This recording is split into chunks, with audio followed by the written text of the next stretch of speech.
Mon fardeau est léger. Et il dit, venez à moi, vous tous qui êtes fatigués et chargés, parce que je vais vous donner du repos. On prie le Seigneur ensemble. Amen. Seigneur, nous voulons prier. Nous voulons prier avec l'Église, avec les serviteurs de Dieu, Seigneur. Seigneur, tu connais les besoins des cœurs, Seigneur.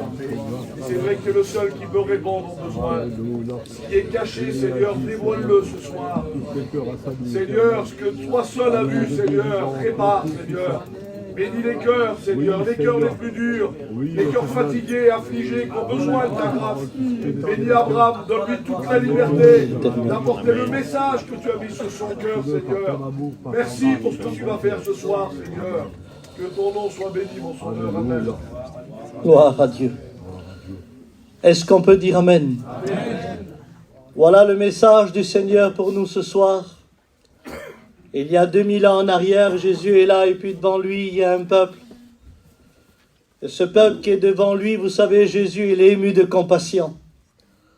Lorsqu'il va les voir, c'est pas comme nous souvent de fois, vous savez ce qu'on dit quand on voit quelqu'un, il se croit rien. Il se croit rien, lui. Il se prenant pour qui, eux? Mais lui, non. Lui, il est ému de compassion. Quand il va les voir comme des brebis sans berger. Vagabonds, errants, des lois de Dieu, des commandements de Dieu. Ils ne savaient pas où aller. Alors Jésus, ému de compassion, il dit, venez à moi, vous tous qui êtes fatigués et chargés, et je vais vous donner du repos. Vous savez ce qui m'a béni dans ce verset? C'est qu'il n'a pas dit, venez chez moi. Il a dit, venez à moi. Vous savez, il y en a plein qui veulent aller chez lui sans passer par lui. Ça ne marche pas. Il faut venir à lui. Amen. Vous savez ce qui a béni mon cœur aussi? C'est quand il a dit, venez à moi, vous tous. Et moi, j'ai écouté dans ma famille, qui vient pas au mariage, qui vient pas à l'anniversaire, qui vient pas devant le camping. S'il vient, même un verre d'eau, tu lui donnes pas. Nous, quand on est énervé, même de l'eau, on ne donne pas. Mais dit, lui, venez à moi, vous tous, sans exception. Amen. Il dit pas, toi, viens, je connaissais ton papou gentil au monde, viens, et toi, viens pas, t'as trop dit, t'en as trop fait, t'as trop parlé. Non, non, non, non, non. Il dit, venez à moi, vous tous, sans exception. Venez à moi, vous tous qui êtes fatigués et chargés, et je vais vous donner du repos. Et vous savez, dans le mot fatigué, chargé, ils avaient besoin de repos. Jésus connaissant leur cœur et leur vie, mais vous savez, ce jour-là, c'était pas le repos physique. C'était pas un transat, c'était pas de l'ombre, c'était pas de l'eau, c'était pas un oasis, c'était pas un château d'Espagne ou un château de Versailles, non. C'était un repos intérieur. Parce que ce jour-là, il n'a pas appelé des femmes à des valises pleines, non, ou des hommes avec des sacs à gravats. Non, non, non, non, pas ceux qui étaient fatigués, chargés physiquement, non. Ceux qui avaient vécu des drames, ceux qui avaient vécu des problèmes. Ceux où le cœur n'était pas réparé, des choses qui avaient brisé leur vie. Alors oui, il voulait donner du repos à ces gens-là. Mais quand il a dit, venez, je vais vous donner du repos, les gens, ils ne comprenaient pas. Ils ont dû dire, mais t'es Jésus, le fils de Marie, de Joseph. T'as grandi à Nazareth. T'es avec nous, t'es là, regarde. Il n'y a rien que tu nous donnes du repos. Et c'est vrai que ce soir aussi, il n'y a rien qui puisse prouver qu'on a du repos ici. On est dans une salle, on est dans un terrain. Mais la véritable richesse de Jésus, c'est pas ce qui l'entourait, mais c'est ce qui vivait en lui. Et ce soir, notre richesse, elle est là. C'est la parole de Dieu. Alors il dit, venez, approchez-vous, faites un pas vers moi. Je vais vous donner du repos. Et vous savez, j'ai une pensée de cet appel. Les frères la connaissent. C'est un message que j'apporte déjà dans plusieurs églises et puis depuis plusieurs temps. C'est un petit garçon, un petit enfant de 4 ans, 5 ans. Je représente cet appel comme ça.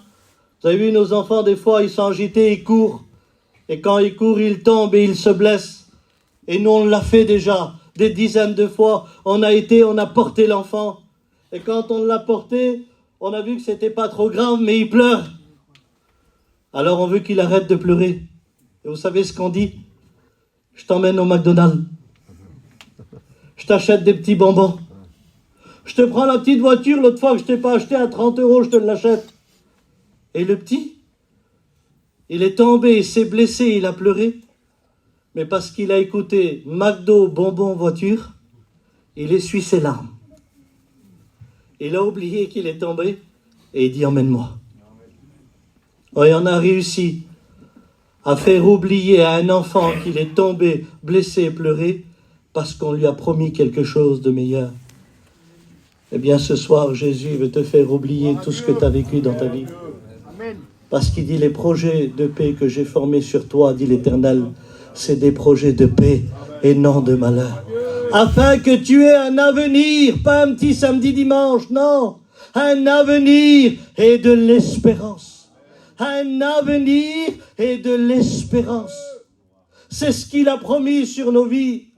Alors si Dieu veut nous faire oublier ce soir ce qu'on a vécu, moi en tant que serviteur de Dieu, je te pose la question, est-ce que tu es prêt à oublier tout ce que ton mari t'a fait dans ta vie?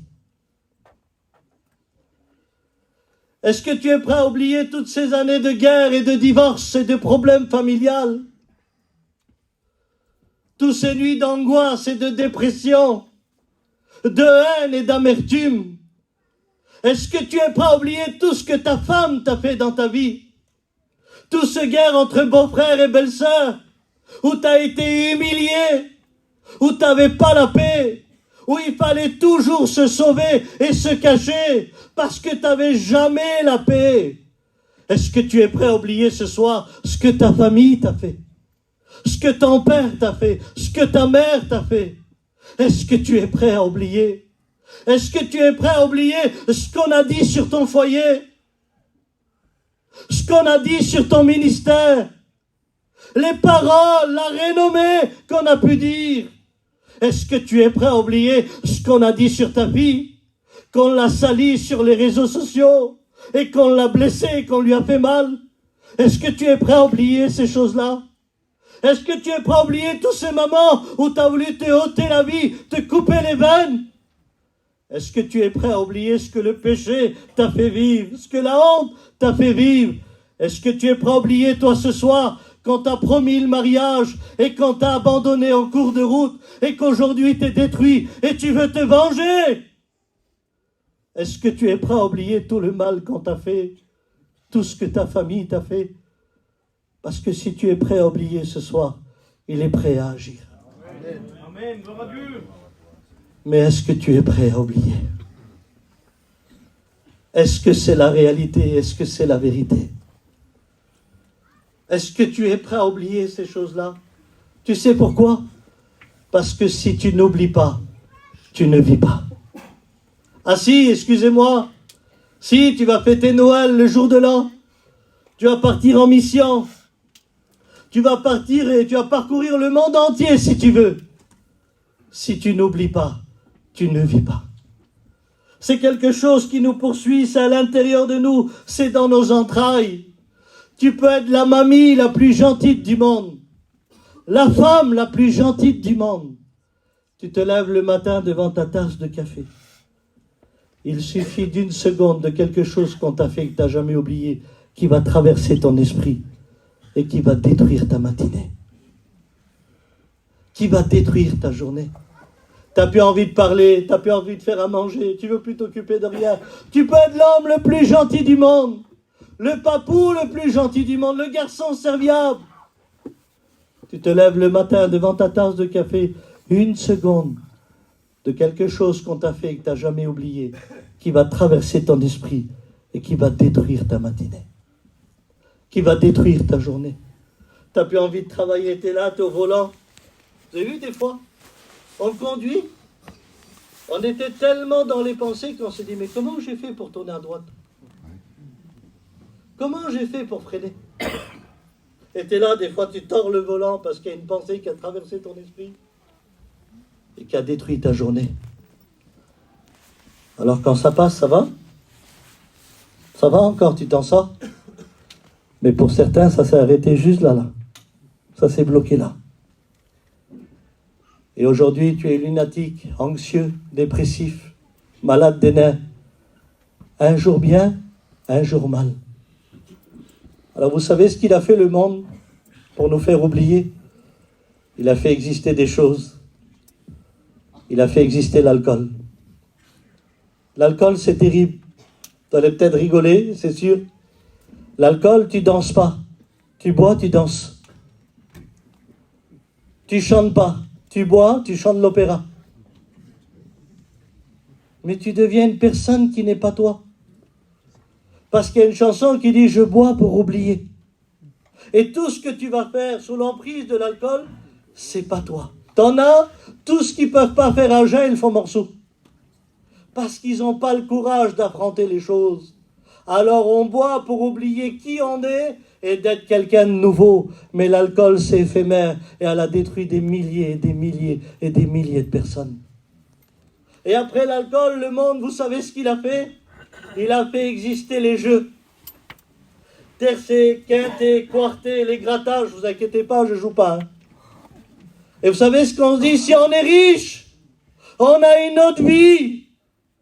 Oui, avec de l'argent, tu changes un camping, mais pas de cœur. Tu changes de maison, mais pas de vie. L'argent, elle améliore une vie, mais elle ne change pas une vie.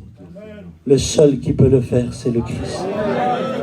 Alors, il a fait exister les antidépresseurs, les petits gâchets là qu'on prend et qu'on dort. Parce qu'aujourd'hui, on veut dormir, on ne veut plus rien affronter. Mais il faudra bien se réveiller. On a battu la Suède pour les antidépresseurs. On ne fait que dire on est angoissé à cause de notre passé. Et tout ce qu'on fait aujourd'hui, c'est à recommencer. C'est à recommencer. Mais j'aimerais te le dire ce soir en tant que serviteur de Dieu. Ne laisse pas ton passé détruire ton avenir. Car les décisions d'aujourd'hui béniront tes jours de demain. Ne laisse pas ton passé détruire ton avenir. Je peux vous dire quelque chose? Ça fait 10 minutes que je prêche. Et pendant 10 minutes, vous n'étiez plus là. Vous me regardez, mais vous avez pensé à tout ce qu'on vous a fait dans votre vie. Parce que votre passé vous a emporté. Et il t'a fait rappeler toutes tes peines, toutes tes souffrances, tout ce que tu as vécu. Au moment où tu redoutes, parce que tu n'aimes pas retourner dans ton passé, il t'a fait trop mal. Alors ton passé te laisse venir à la réunion, te laisse même frapper des mains. Mais lorsqu'un avenir se présente, alors il y a comme des chaînes pesantes. Mais aujourd'hui, à ta décision, tout va changer. Abraham, comment faire alors? C'est vrai que j'arrive pas à oublier ce qu'on nous a fait. J'arrive pas à oublier comment on nous a blessés, humiliés, salis. J'arrive pas, j'ai comme une fierté dans mon cœur. Je veux pas admettre ce qu'on nous a fait, ce qu'on nous a dit. J'admets pas ce qu'on a fait à ma fille, à mon garçon. J'admets pas ce qu'on a fait à mon foyer. J'admets pas ce qu'on a dit sur nous. J'arrive pas, c'est quelque chose qui me range. Vous voulez savoir ce soir comment qu'on oublie? Vous êtes sûr? Parce que ça va changer l'histoire de votre vie. Oublier, c'est être libre. Oublier, c'est respirer. Oublier, c'est apprécier. Oublier, c'est réaliser. Alors j'aimerais vous parler d'un homme ce soir qu'on appelle Jésus. Il est né à Bethléem, il a grandi à Nazareth. À l'âge de 12 ans dans le temple, on était stupéfiés de sa connaissance. À l'âge de 30 ans, il fait 80 km à pied pour aller se baptiser. Quand il rentre dans le Jourdain pour se baptiser, nous, à nos baptêmes, on avait un chanteur, un prêcheur. On avait de l'eau, une piscine. On avait des fleurs, un photographe, des gâteaux et du cidre. Les plus beaux baptêmes, ils sont chez nous. Lui, à son baptême, le Saint-Esprit descend sous une forme de colombe. Le ciel s'ouvre et une voix se fit entendre. Voici mon fils. Il sort du baptême, il rentre dans le désert, il jeûne pendant 40 jours et 40 nuits. Il résiste au diable avec la parole. Il remporte la victoire. Il sort du désert. Il rentre à Capernaum. Il rentre dans la synagogue. Il ouvre le rouleau d'Isaïe et il dit, l'Esprit du Seigneur est sur moi. Parce qu'il m'a oint pour annoncer une bonne nouvelle aux pauvres, pour rendre libres les opprimés, pour rendre la vue aux aveugles, pour faire marcher les boiteux, alléluia, et pour guérir ceux qui ont le cœur brisé. Il était le voix de Dieu, il parcourait les villes et les villages, faisant du bien à tout le monde, alléluia. Il y avait une femme malade depuis 12 ans. Elle avait mangé bien son argent vers tous les médecins. Et les médecins disaient, on ne peut rien faire, vous allez mourir. On ne peut rien faire, vous allez mourir. Et elle a entendu parler de Jésus. Et elle s'est dit dans son cœur, si je puis seulement toucher le bord de son vêtement, je serai guérie. Elle s'est humiliée dans son cœur. Vous savez, parfois, quand on a ce qu'il faut, elle a dû payer les médecins debout, elle n'était pas à genoux. Mais là, elle n'avait plus rien. Et dans son cœur, elle s'est dit, c'est maintenant le temps de m'humilier. C'est maintenant le temps de le chercher. Si je puis seulement toucher le bord de son vêtement, je serai guérie. Elle s'est créé un chemin. Elle a touché le bord de son vêtement. Et quand elle a touché le bord de son vêtement, la Bible dit que Jésus s'est arrêté. Et mon désir ce soir, ce n'est pas une petite mission d'un mois de décembre. Mon désir ce soir, c'est que Jésus s'arrête dans ton foyer. Qu'il s'arrête à ta situation et à ton problème. Et quand il s'est arrêté, Jésus va dire quelque chose, il dit, qui m'a touché? Et quand il s'est arrêté, avec lui, il y avait tout un peuple qui s'est arrêté. Alors les disciples disent, mais Seigneur, tout le monde t'a touché, regarde, non, je ne parle pas d'eux. Il y a quelqu'un qui m'a touché parce qu'une force est sortie de moi. Quelqu'un m'a touché. Et la femme dit, Seigneur, c'est moi qui t'a touché. Jésus lui dit, femme, ta foi t'a guéri. Va en paix. Et là, ça me bénit dans mon cœur parce que dans nos réunions à nous, c'est qui a prêché? Qui a chanté? Bientôt, on aura une carte comme dans les restaurants pour les prédications. Vous allez voir dans pas longtemps. Ça va être à la carte. Qui a prêché? T'as pas pris le CD? C'est pas possible. Il était là, il a chanté, tu l'as enregistré. Réunion à nous, c'est qui a prêché, qui a chanté. Réunion de Jésus, qui m'a touché. Amen. Gloire à Dieu. Gloire à Dieu. Vous voulez une réunion véritable? Amen. Il faut que le maître dise qui m'a touché. Amen. Et pas qui a prêché ou qui a chanté, mais qui m'a touché. Mes frères et sœurs, vous savez, lorsqu'on s'humilie, alors on a un chemin tout tracé, c'est vers le Christ.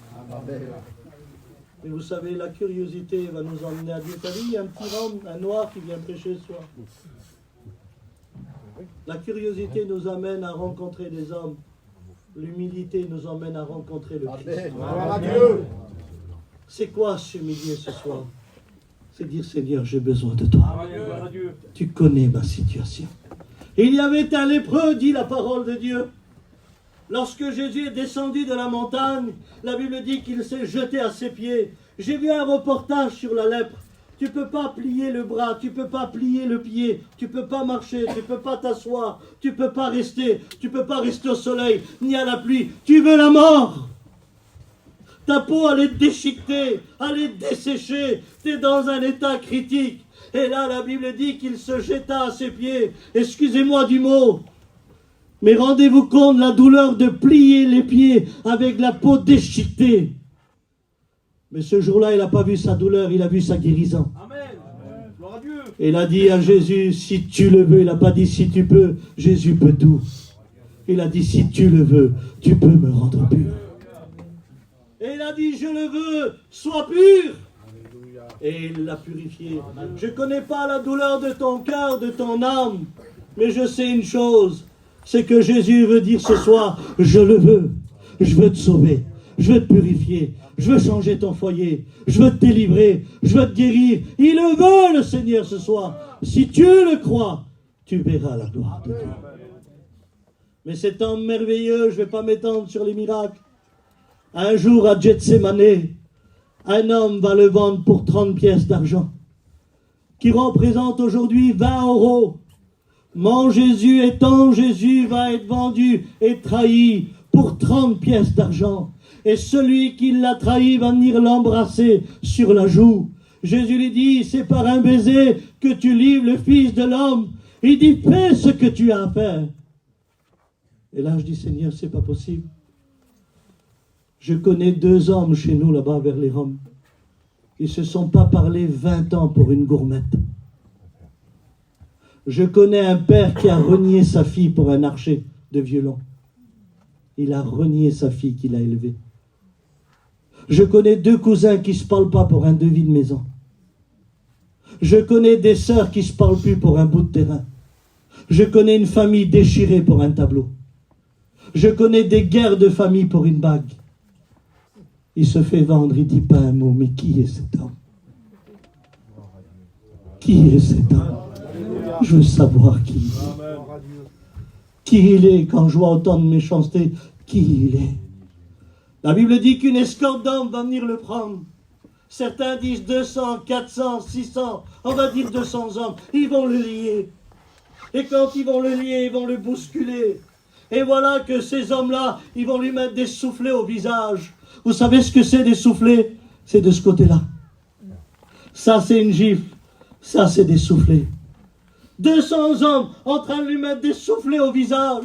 C'est humiliant. Il a 33 ans, le maître. Tu chiffres un homme, il pleure, même un enfant. Il pleure une femme aussi. 200 hommes en train de lui mettre des soufflets au visage. Ils vont lui mettre un sac sur la tête et chaque homme va taper à tour de rôle. Et pour se moquer de lui pendant qu'il était dans le noir, il dit, si tu es prophète, devine qui t'a frappé, devine. D'ailleurs, quand ils ont retiré le sac, la Bible dit qu'il n'avait même plus la silhouette d'un homme. Tellement qu'il était frappé. On lui a craché au visage, on lui a arraché la barbe. La Bible dit qu'on a tellement labouré son dos que le psaume dit qu'on pouvait compter ses os. On lui a mis une couronne d'épines, un bâton à la main, une tunique, et on s'est moqué de lui en disant, voici le roi des Juifs, humilié, trahi, vendu. Voilà un homme qui aurait pu dire, j'oublierai jamais ce que vous m'avez fait. Toi, tu m'as craché au visage, et toi, t'as labouré mon dos, et toi, regarde ce que tu m'as fait. J'oublierai jamais ce que vous m'avez fait. J'envoie des anges, mon Père, pour vous détruire. Il aurait pu le faire. Voilà un homme avec un lourd passé. Mais la Bible dit qu'en prenant la croix du calvaire et en montant à Golgotha, la première parole qu'il va dire, c'est Père, pardonne-leur, car ils ne savent pas ce qu'ils font. Si Jésus a oublié à la croix tout ce qu'on lui a fait, eh bien si ce soir tu veux oublier tout ce que tu as vécu, c'est à la croix qu'il faut venir. Maintenant, je réalise ce que l'apôtre Paul avait dit. J'ai crucifié la chair avec tous ses passions et tous ses désirs. Il dit, aujourd'hui, ce n'est plus moi qui vis, mais c'est le Christ qui vit en moi. Le moi n'existe plus, le passé n'existe plus. Voici, toutes choses anciennes sont passées et toute chose est redevenue nouveau. Si le Fils vous a franchi, alors vous êtes réellement libre. Vous êtes réellement libre. C'est à la croix qu'il faut venir. Alléluia. Je m'aperçois de quelque chose dans ma vie, les frères, je suis libre. Amen. Alléluia. Alléluia. À la réunion, tu oublies 1h30. À la convention, tu oublies 15 jours. En mission, tu oublies 3 mois. À la croix, tu oublies pour la vie. Amen. Comment qu'on va à la croix, Abraham? Explique-nous. Faut prendre l'avion, aller à Jérusalem? Non. On vient à la croix lorsqu'on rentre en nous-mêmes. Amen. Et lorsqu'on rentre en nous-mêmes, on voit notre état, notre passé qui s'est installé, notre passé qui a appris, eh bien, il a été propriétaire. Et lorsqu'on rentre en nous-mêmes, on reconnaît notre état de péché. Et là, on réalise qu'on a besoin de lui. Et qu'on demande pardon pour notre vie et notre misère. Mais il nous appelle. Et il nous appelle à la croix. Et je réalise ce soir, alléluia, que ma vie peut changer si je viens à la croix. Vous savez, c'est une pensée que j'ai. Ceux qui étaient loin de la croix, les 9 lépreux, les 10, ils ont dit, Zinda, qu'il était gentil, il nous avait purifiés. Ceux qui avaient mangé du pain et des poissons, Zinda, qu'il était gentil, il nous a donné à manger. Ça, c'est ceux qui étaient loin de la croix. Mais celui qui était face à face avec lui, vous savez ce qu'il a dit? Certainement que cet homme est le Fils de Dieu. Il n'y a que le face à face avec lui qui te fait réaliser qui tu es. Et vous savez, dans cet appel ce soir, il est un Dieu merveilleux. Adine. Pardon, je ne vous fais pas de théâtre. Amen. Gloire à Dieu. Mais Jésus connaissant tout, il sait tout. Il aurait pu dire, venez à moi, vous tous les riches, qui avez des châteaux en Espagne. Alors Seigneur, choisirez ça. C'est pas pour moi alors l'appel. Venez à moi, vous tous les gentils, ceux qui n'ont rien fait dans vos vies. Non Seigneur, j'en ai trop fait, j'en ai trop dit. Mais le Seigneur, connaissant les cœurs et les vies, il a dit, venez à moi. Vous tous qui êtes fatigués de la vie, chargés des blessures et des coups de la vie, moi je vais vous donner du repos. Regardez l'appel de Jésus à les saints. Gloire à Dieu. Gloire à Dieu. Alléluia. Amen. Vous voyez ce petit geste, c'est pas grand chose, mais ça veut dire je peux faire quelque chose pour toi. Amen. Et c'est cet appel que Jésus veut faire avec nous ce soir. Il nous appelle dans ses bras d'amour. Par contre, je suis obligé de te le dire, si tu ne viens pas dans ses bras, lui, c'est la pharmacie qui va ouvrir ses bras.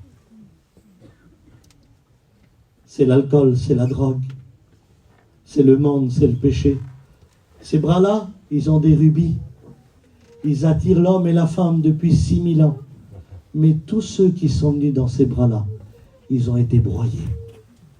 Ils ont été détruits parce qu'il n'y a pas d'amour dans le monde.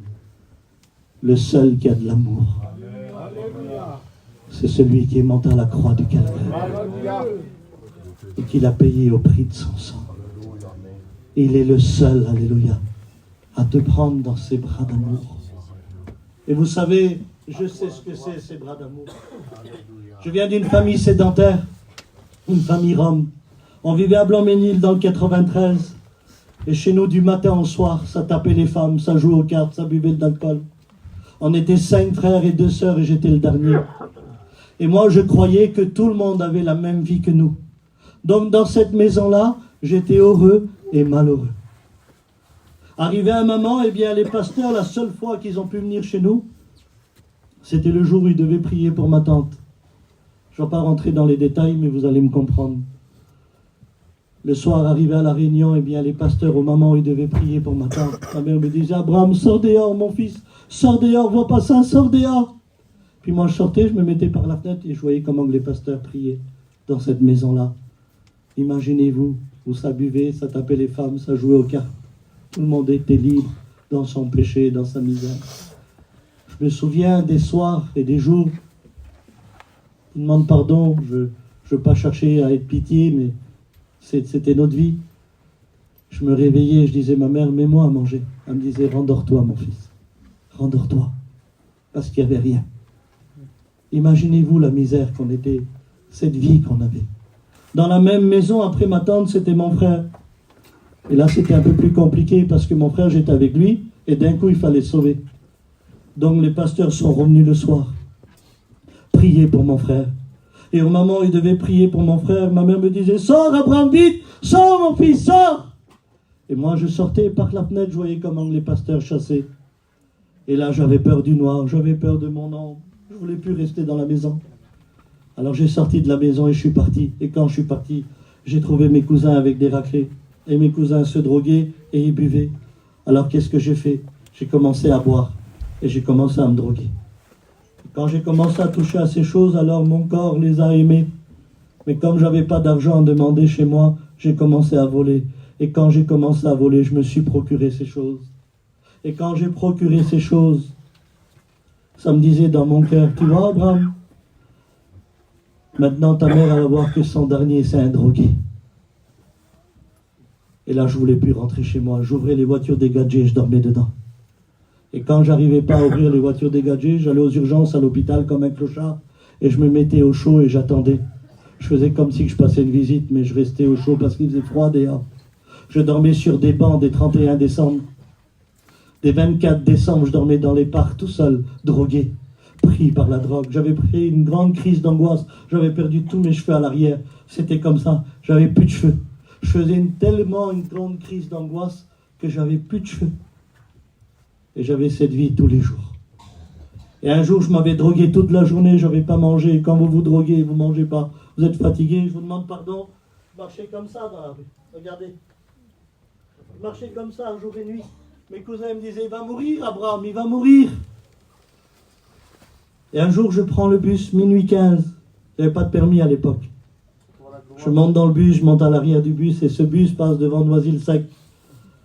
C'était une église où il y avait des manouches, des voyageurs, des Roms, des Espagnols, des Catalans, tout était mélangé. Et quand le bus passe devant cette église, mes yeux regardent l'église et je savais que ceux qui étaient à l'intérieur avaient une meilleure vie que la mienne. Et pour la première fois de ma vie, mon cœur a pleuré. Et j'ai dit dans mon cœur, parce que je ne pouvais pas bouger les lèvres, j'ai dit, Seigneur, combien j'aurais donné pour être dans cette église. Je suis descendu chez moi. Le lendemain, Zoni, le pasteur missionnaire, il me cherchait parce que je partais des 5-6 jours de chez moi. Il dit, Abraham, t'es là. Il dit, maintenant, tu bouges plus, tu viens avec nous ce soir, on va à la réunion. Et moi, j'avais un grand respect pour lui, alors j'avais honte. Je voulais pas y aller, mais comme je le respectais parce qu'il priait chez nous, je dis, d'accord, Zoni, il n'y a pas de problème. On monte dans la voiture, le soir, on va direction Sarcelles. Et quand on arrive à Sarcelles, sur un grand parking, il y a une grande caravane. Et quand on descend, il est à peu près 9h. Je dis, Zoni, elle est où la réunion? Elle me dit, c'est là. Je dis, moi, j'y vais pas là. Moi, l'église, c'est Noisy-le-Sec ou la cathédrale de Paris. Mais ici, je rentre pas. Il dit, viens, tu vas voir. Amen, gloire à Dieu. Et quand je rentre, c'était le message. Il était tard. Et le pasteur disait, si t'es rentré drogué, si t'es rentré angoissé, si t'es pris par des liens. Et dans mon cœur, je disais, Zoni m'a tendu un piège. Il a dit au pasteur, toute ma vie, il m'a fait rentrer dans le camping. Et maintenant, il dit, toute ma vie devant tout le monde. Et au moment où je veux sortir du camping, il dit un mot, le pasteur, il n'y avait que moi et Dieu qui connaissait ce mot-là. Et là, j'ai compris que Dieu était en train de me parler. Alors, je me suis rassis.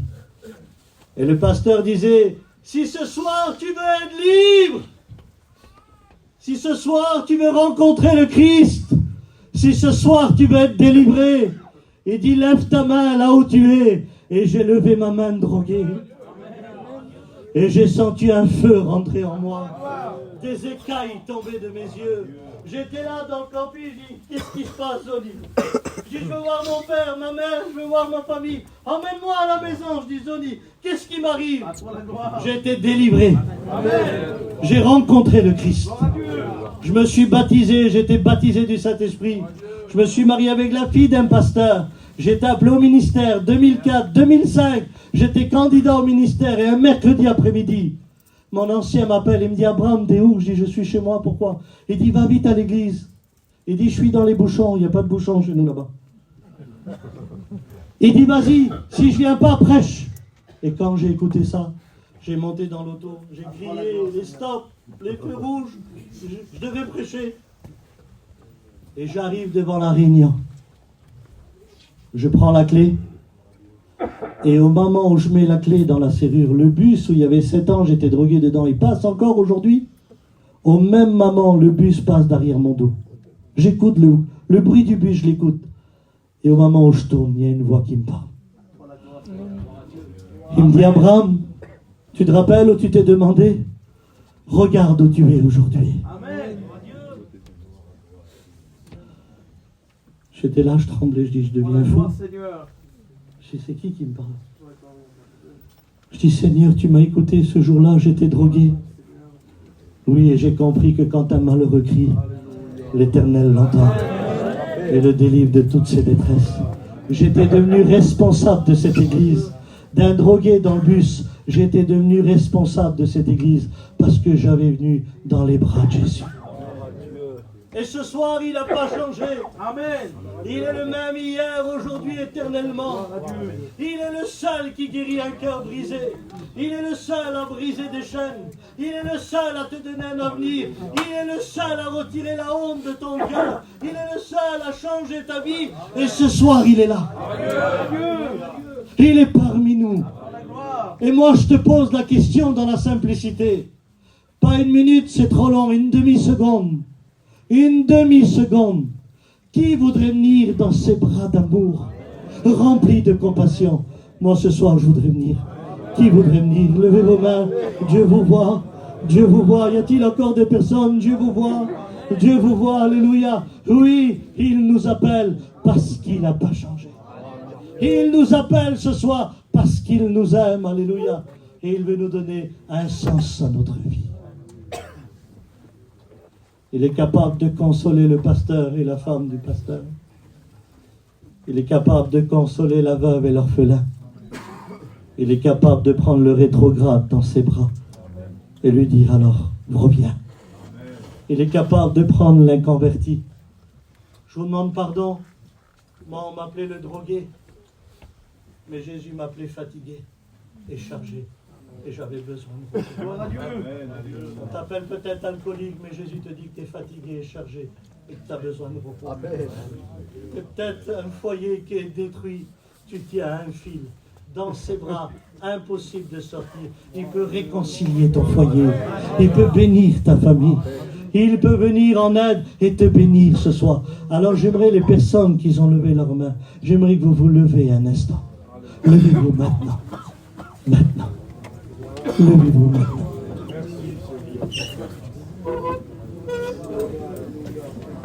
Pour la gloire, Seigneur.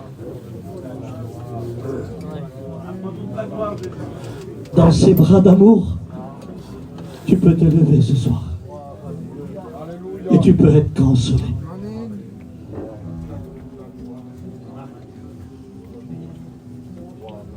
Je suis dans la liberté ce soir parce que le Christ est au milieu de nous.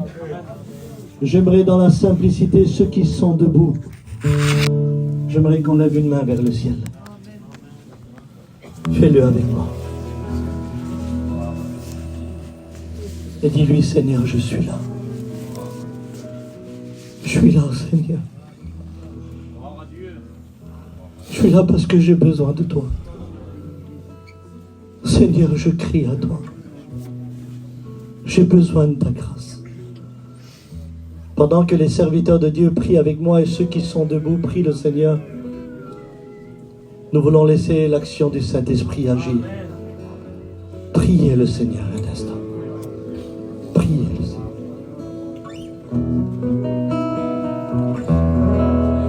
Berger de mon âme, je m'abandonne à toi, où tu me conduiras. Vous pouvez vous asseoir. Je te suis livré. Priez le Seigneur. Car j'ai fait le choix d'obéir à ta voix, où tu me conduiras. Je te suis livré dans des verts pâturages, auprès des courants d'eau. Le berger de mon âme est avec toi, avec toi. Il faut gravir la montagne, ensemble, suivre la vallée profonde. Le berger de mon âme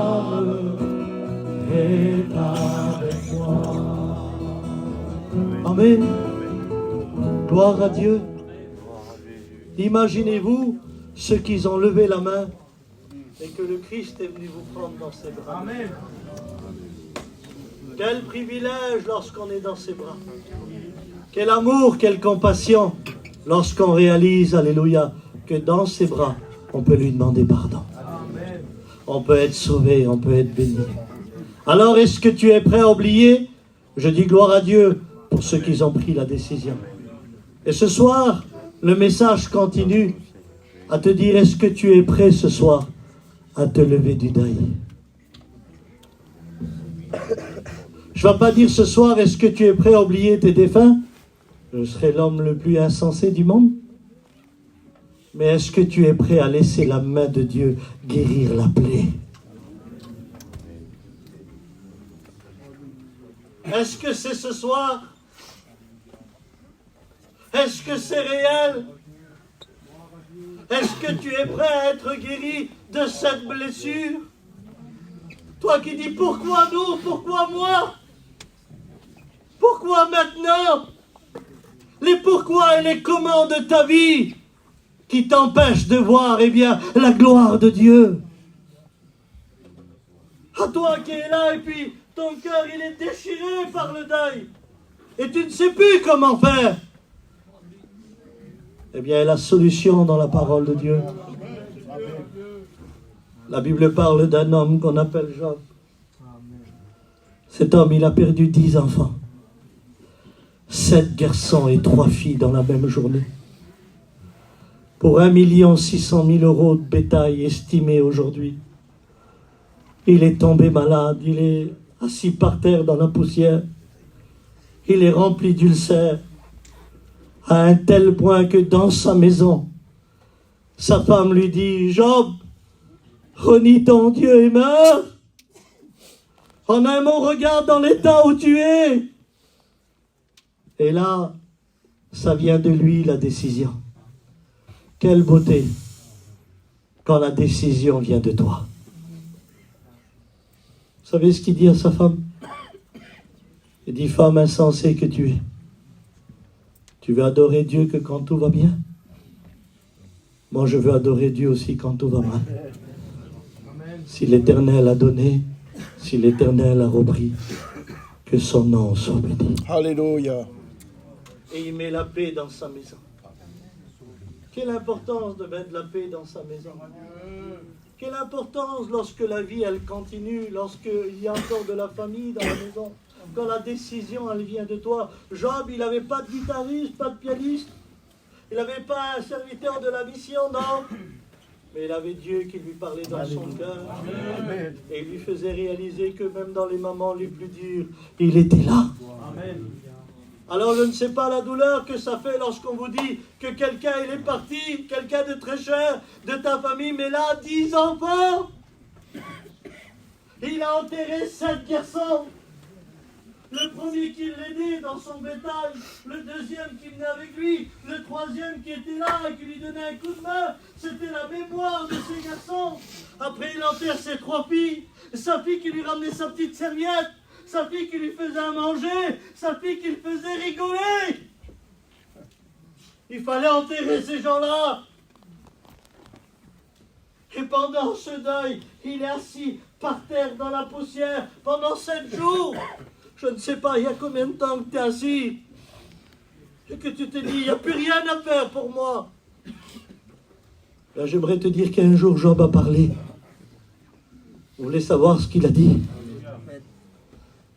Les mots qu'il a dit, ça venait du ciel. Parce que Dieu n'oublie pas ceux qui pleurent.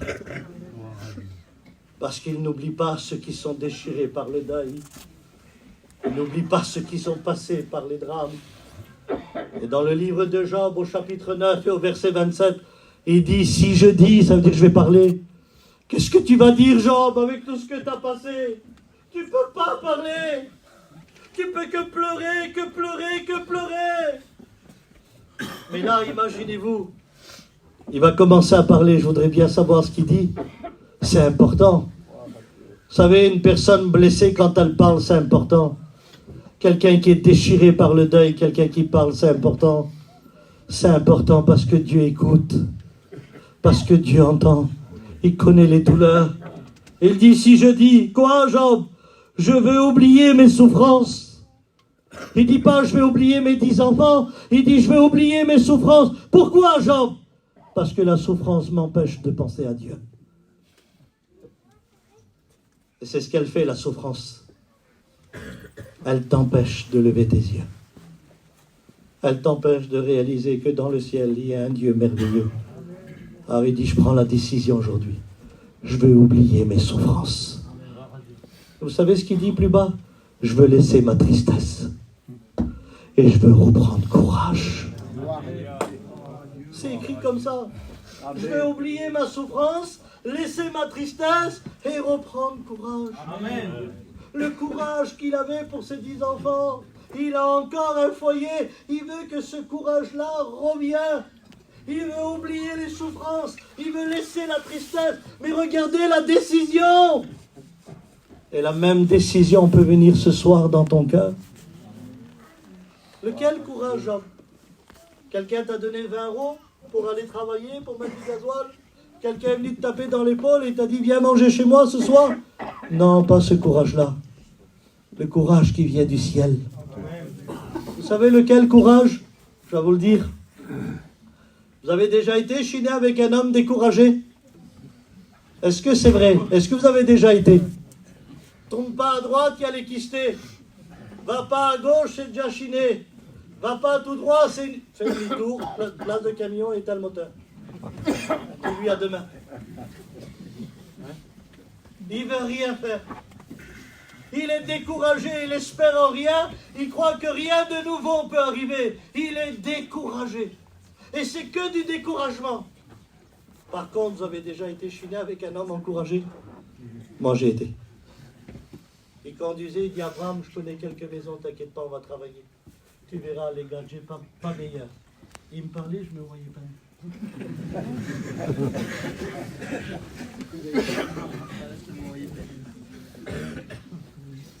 Tellement qu'il m'a encouragé, je me voyais pas. Le Seigneur m'est témoin. Il y avait un encouragement sur lui. Il m'a fait vivre ma journée. Mais ça venait qu'un encouragement. Faites faire à manger par une femme découragée. Le bruit des marmites pour qu'il sorte du placard. Comme ça, il la tape avant. La cuisson. Et c'est normal. Elle est découragée et tu lui fais faire quelque chose qu'elle ne veut pas. Et le découragement va te faire vivre des choses que tu ne veux plus faire dans ta famille. Que tu ne veux plus faire pour ta famille. C'est ça le découragement. Par contre, faites faire à manger par une femme encouragée. Le sourire pour tourner dans la marmite, le sourire. Tu dis, on va manger des homards aujourd'hui, ma femme.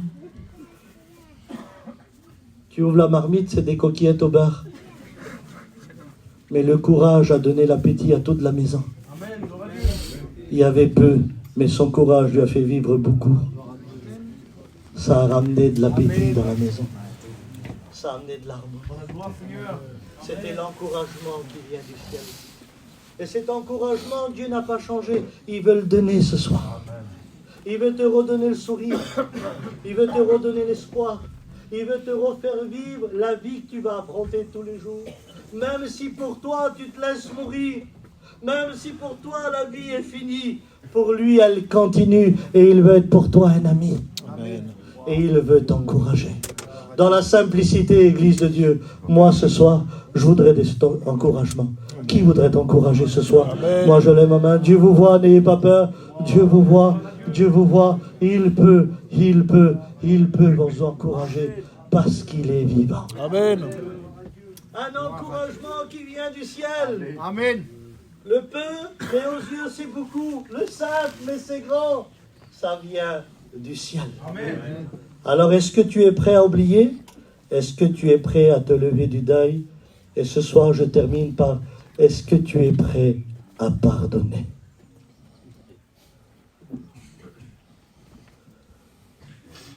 Là tu es en train de dire, alors là, t'es bien gentil mon petit Rome, mais vaut mieux que tu arrêtes là. C'est un sujet tabou, le pardon, aujourd'hui. T'as quitté ta région pour pas pardonner, t'as vendu ta maison pour pas pardonner. T'as fui pour pas pardonner. Et tu crois que Dieu a oublié? Le Seigneur va te nourrir et va te guérir. Et il va te dire maintenant, t'es prêt à pardonner. Parce que le pardon libère. Le pardon, tu respires. Le pardon, t'apprécies. Pourquoi tu dis ça, Abraham? Parce que la Bible dit, quand l'Éternel approuve les voies d'un homme, il dispose favorablement la voie de ses ennemis. Ça veut dire quoi, Abraham? Parce que je ne comprends pas, dis-moi. Ben, quand tu prends la décision de pardonner, si ton ennemi il est à 1 mètre ou à 1000 kilomètres, c'est Dieu qui prépare le pardon. Et quand Dieu s'occupe, mes frères, tout ce qu'il fait, il le fait à merveille. Mais c'est pas possible. On ne peut pas pardonner, nous. On a juré qu'on allait plus pardonner. Ah oui, les querelles d'une famille sont comme les verrous d'un palais. Il y avait des anciennes portes. Ils disent qu'il fallait être à 2 pour tourner la clé. Pas grand le verrou, à 2. Les querelles d'une famille sont comme une ville impénétrable. Et c'est ce que tu as dit. Tu as dit, au premier tour, plus jamais on leur parle. Et je le dis en vérité, je jure, à toute ma famille, on leur parlera plus, c'est fini. Et t'as acheté la clé, toi. Mais tu ne sais pas que la Bible dit l'Éternel est près de ceux qui ont le cœur brisé et l'esprit de l'abattement. Même si tu n'es pas baptisé, Jésus s'approche de toi. Même si tu n'es pas chrétien, Jésus s'approche de toi. Il est près de ceux qui ont le cœur brisé, et même des chrétiens et des chrétiennes. Ce jour-là, il a attrapé la clé. Il l'a mis dans sa poche, et il t'a donné rendez-vous un mois de décembre à Marseille, à Aix-en-Provence. Et tu t'es dit, mais comment je vais faire pour pardonner? Jésus te dit, j'ai la clé. C'est moi qui l'ai. Isaïe 45, j'envoie mon serviteur Cyrus, qui ouvrira les verrous des palais. Et Cyrus, c'est Jésus.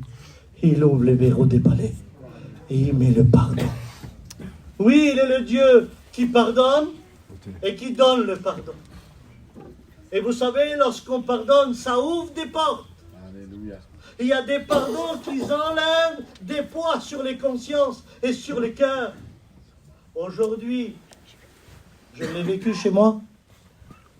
Tu viens dans des maisons chez nous vers les Roms, le petit il a 12 ans, il te parle des histoires qu'ils ont eues il y a 35 ans, mais lui il a 12 ans. Il la connaît par cœur l'histoire, tellement que ça n'en parle dans la maison jour et nuit.